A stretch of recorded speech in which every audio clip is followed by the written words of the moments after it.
Well, one of the funny things about energy is that it's not part of the main political agenda, because if you take the Millennium Development Goals, energy is nowhere to be seen. But more and more we all realize that it's very critical that we talk about energy, because it's the real engine for economic development.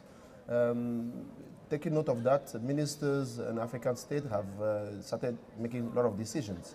A lot of strategies have been put in place. About a month ago, we were at the ECOWAS sub-regional meeting, whereby the ECOWAS, the West African countries, they adopted a new initiative on clean cooking, a new initiative on renewable energy, a new initiative on small hydropower. So I think things are changing.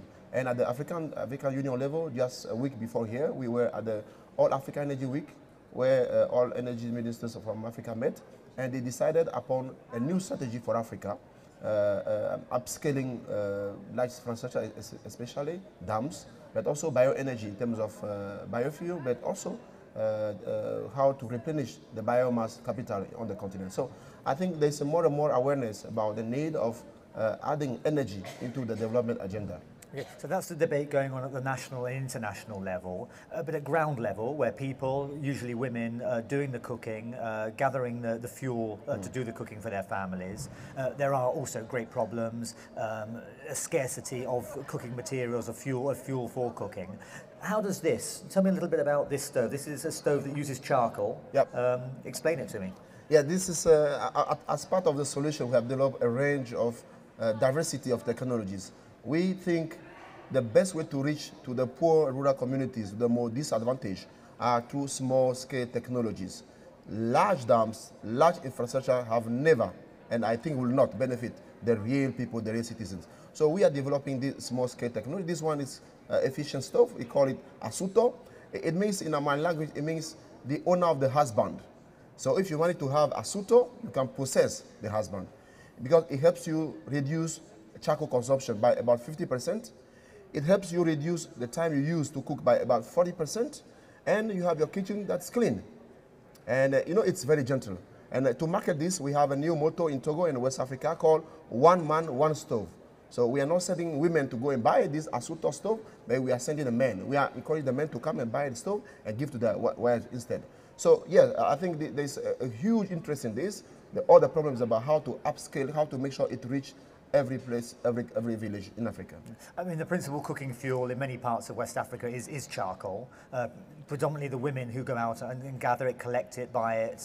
But charcoal is disappearing. It is a scarce commodity, I understand. It is a very scarce commodity. One bag of charcoal in my country about 10 years ago, it cost you something around $5 to $6. Today is about $20 US.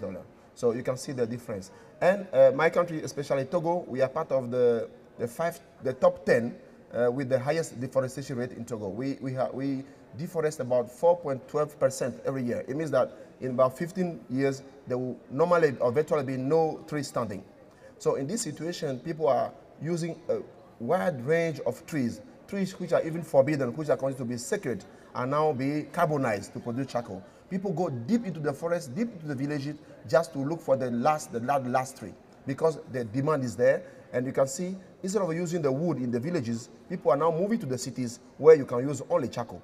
So the demand is there, but then we need to do something really serious. There needs to be a serious thinking about how to provide communities in Africa with small scale, with this kind of efficient stoves. Okay, so this stove certainly could help to reduce the problem to some degree by 50% even. Yeah. We also have here a solar-powered light. Yeah. Explain how that works and the uses to which this is put, especially in rural communities. Yeah, I mean, the point is we are not talking about energy, we're talking about energy services. How do you have a light to make it used for something good?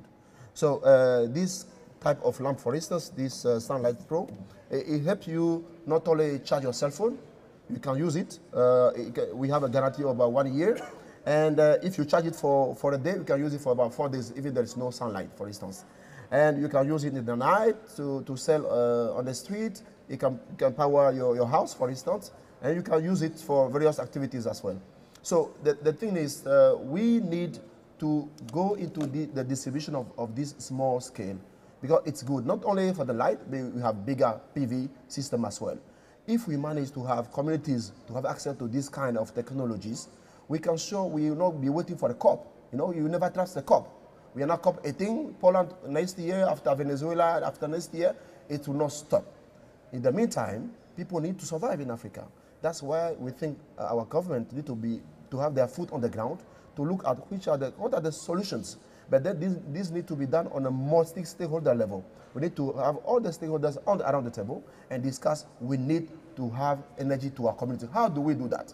And right now, the government alone cannot do it. We need NGOs, we need the private, we need communities associations. This is what we are actually trying to do, because as I said earlier, communities in Africa are sure that 10, 15 years, there will be no grid into their places.